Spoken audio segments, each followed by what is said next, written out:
হেই everyone, আমি alpha. তো আবারও একটা গার্ডেনিংয়ের ভিডিও নিয়ে চলে এসেছি আপনাদের সঙ্গে শেয়ার করতে।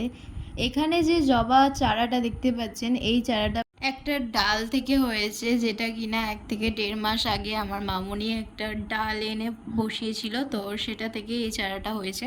আমি ভাবতেই পারিনি যে এরকমভাবে এই চারাটা তৈরি হয়ে যাবে, কারণ এর আগেও অনেকগুলো ডাল এনে আমি বসিয়েছিলাম, বাট সেগুলো কোনোটাই হয়নি। তবে এবারে ডাল থেকে চারাটা হয়েছে।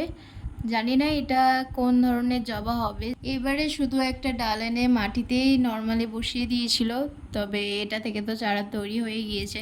আর আপনারাও যদি আমার মতো ডাল থেকে চারা তৈরি করতে চান, তাহলে মেইন যে জিনিসটা আপনাদেরকে লক্ষ্য রাখতে হবে, একটা ম্যাচিওর ডাল নিয়ে আপনাদেরকে বসাতে হবে। ম্যাচিওর ডাল না হলে এর থেকে চারা তৈরি করা সম্ভব হবে না। আর চেষ্টা করবেন ডালটা যেন বেশি বড় না হয়, একটা পেন্সিল সাইজের ডাল নেবেন।